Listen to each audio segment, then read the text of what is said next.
So let's say that I'm looking at this integral and I'm going to look at it and say, okay, I've got these two pieces. It's a mixture of things. I've got some algebra and some exponentials, but I'm not going to jump straight to integration by parts because I'm always going to look for that u substitution first. Looking at this, I am going to have a u substitution because I'm going to ask myself, is the derivative of one part also something in the problem? And the derivative of x cubed is almost that x squared. We're just off by a number. So this I would do as a u substitution.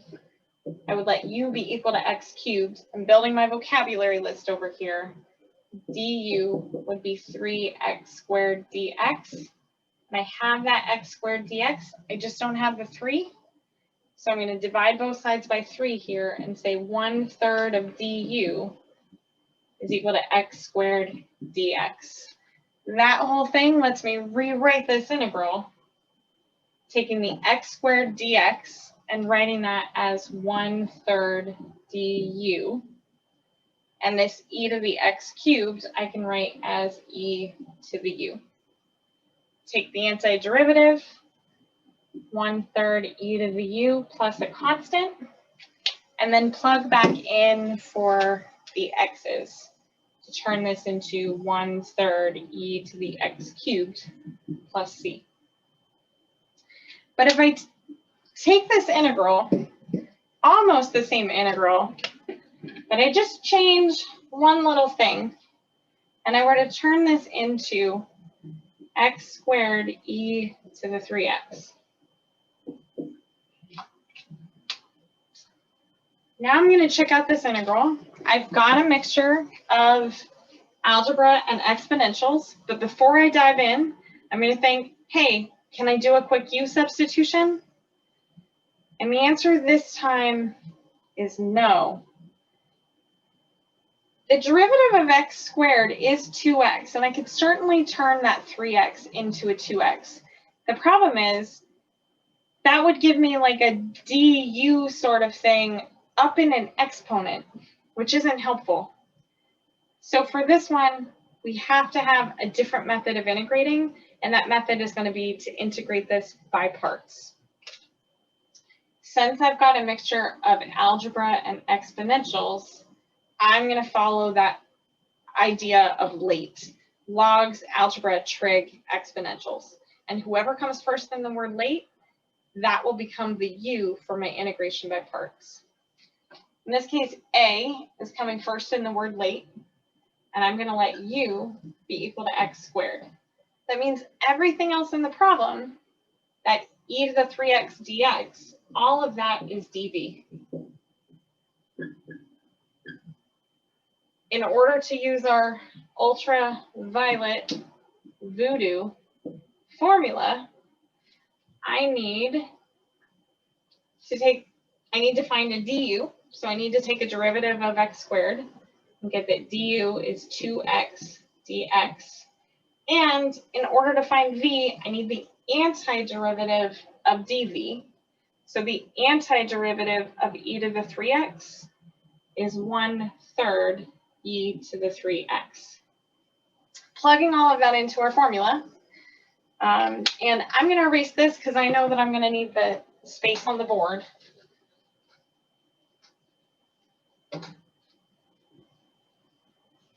So if I plug all of these parts into our uv minus v du formula, I've got x squared times 1/3, probably should label that as v, x squared times 1/3 e to the 3x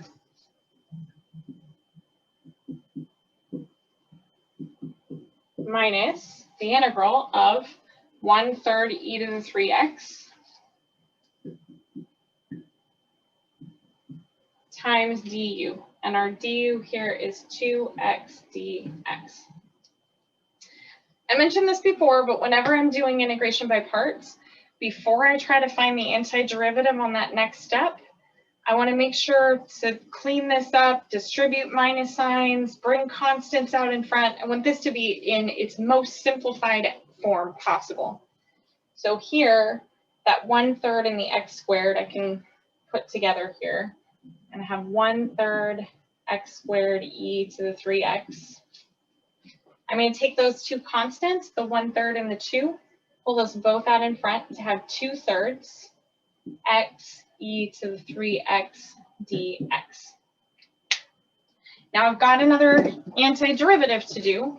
So I walk up to this one and I'm thinking, is it algebra, trig, or a mixture of stuff? What's a mixture problem? We've got a mixture of algebra and exponentials. So I'm going to do that quick check for a u substitution. Derivative of 3x is 3 dx. It's not going to do anything to my x out in front. So we're going to have to integrate by parts once again. So looking at this, my algebra and my exponentials, a still comes first in the word late. I'm going to come off to the side here, let u be equal to x, and that means that dv is everything else at e to the 3x dx. Taking the derivative to get my du, I get dx, and taking the antiderivative to get my v, looking at 1/3 e to the 3x.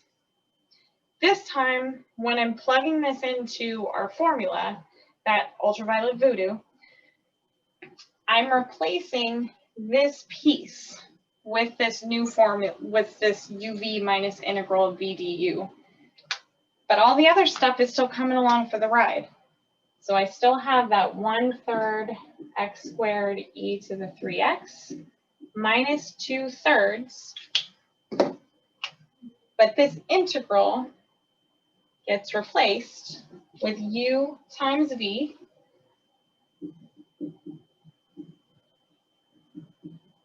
minus the integral of v du.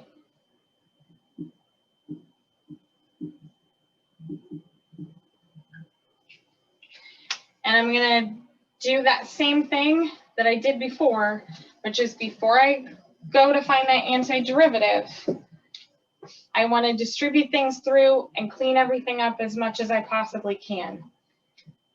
So out in front, I've got that 1/3 x squared e to the 3x. And now I'm distributing that negative 2/3 into both of these pieces. So when I distribute it into the first piece, I'll have x negative 2/3 times 1/3. So that's negative 2/9 x e to the 3x. When I distribute that negative 2/3 in here, the negative and the negative, those are going to cancel out. I'm going to end up with a plus. And that 2/3 times 1/3 is going to give me 2/9 the integral e to the 3x dx. I almost had enough board space to finish this off vertically, but unfortunately I'm going to have to move horizontally. This piece is done. This piece is done. This piece still needs an antiderivative, and the antiderivative of e to the 3x is 1/3 e to the 3x. So stitching that all together, I've got 1/3 x squared e to the 3x minus 2.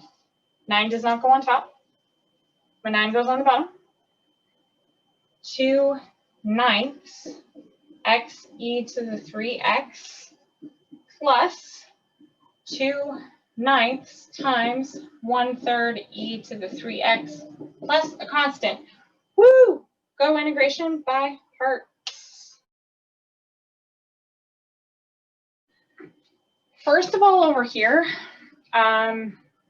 anytime I have things going on inside of a natural log that I might be able to simplify using my algebra skills, always going to do the algebra thing first. So the algebra thing first in this case is to take that exponent and pop it out in front of the natural log, so that I'm looking at 2 ln of x over x dx. Now, this is the antiderivative I'm trying to find. So I'm going to look at that and say, well, I've got two parts. Does the derivative of one part equal the other part? The answer is yes. If u is equal to natural log of x, then the other part of the problem, the 1 over x, is the du. Because the derivative of natural log is 1 over, of natural log of x is 1 over x. So this, all of that becomes my du, and this would turn into 2 times the integral of u du. You can finish that off from there. Let's take a look at the next one. I've got a natural log, so I'm thinking about, is there anything that I can simplify about that natural log? Well, there isn't. It's just natural log of a single x.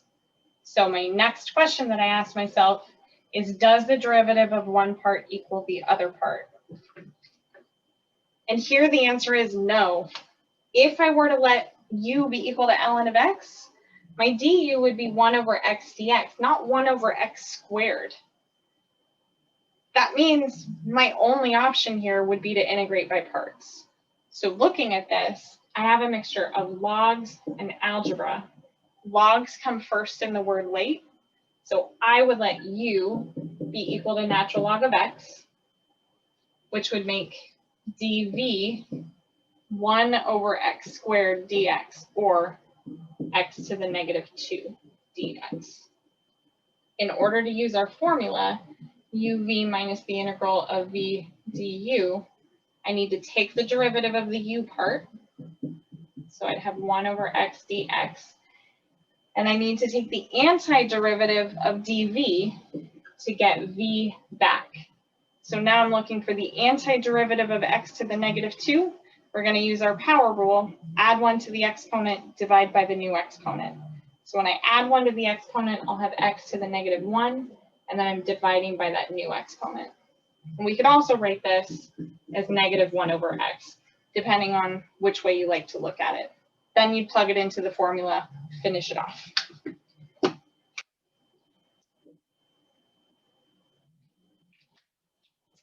This last one, again, there's nothing that I can do to simplify the natural log piece because it's just a single piece. It's natural log of x. So I'm asking myself, does the derivative of one part equal the other part? And the answer is yes.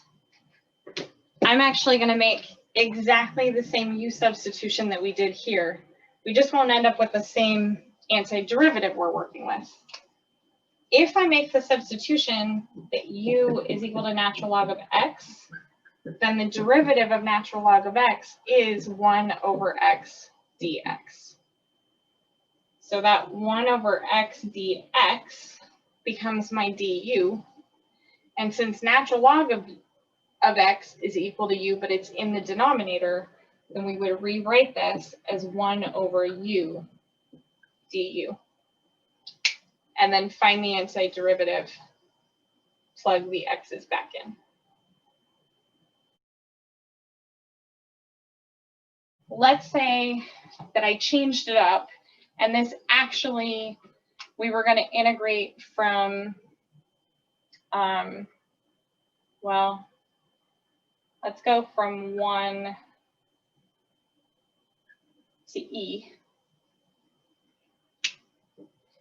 So I still have 1 to e. Notation-wise, whatever numbers are floating around out there, notationally belong to whatever variable we're integrating with respect to. So that isn't just a random one, that's an x equals 1. And that's not just a random e, it's an x equals e. So when we do this u substitution, we really should make the numbers match the variable that we've substituted. And the way that we're going to do that is to plug them in to our u substitution. So When x is equal to 1, u would be natural log of 1, which is 0.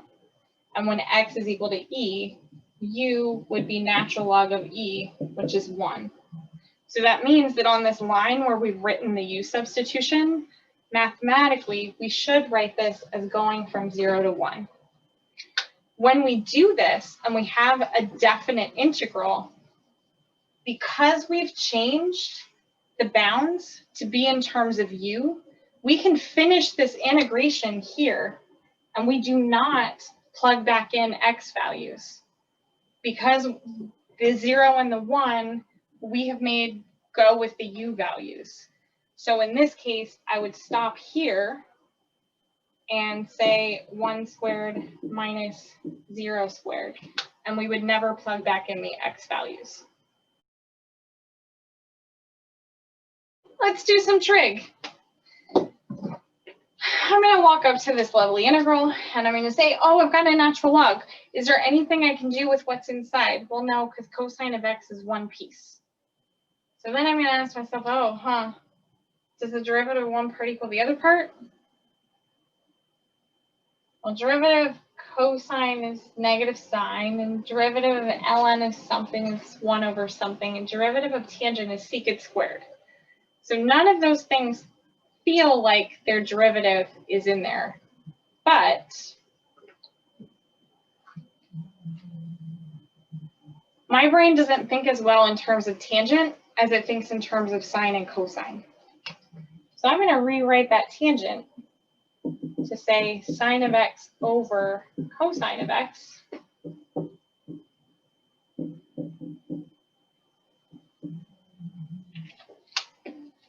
And now, if I ask myself that question, hey, does the derivative of one part equal the other part? The answer to that question is yes. Almost. So this one's a little bit harder to see, and we can do this as 2 u substitutions or 1 u substitution. But if I let that entire piece be equal to u, if u is equal to natural log of cosine of x, then when I take that derivative of natural log of something is 1 over the something times the derivative of that something. And the derivative of cosine is negative sine of x. And I have basically that. I just don't have that minus sign. So that means negative du is equal to sine of x over cosine of x dx. And we can rewrite this entire integral to say negative integral of u du. It looks terrible, but it turns out it's not that bad. Now, I'm going to find that antiderivative. So there's an invisible exponent of 1. We're going to add 1 to the exponent and divide by the new exponent plus a constant. Because it was an indefinite integral and we didn't have numbers for bounds, now we're going to plug back in what u was equal to and end up with negative 1/2 natural log of cosine of x, whole thing squared, plus c.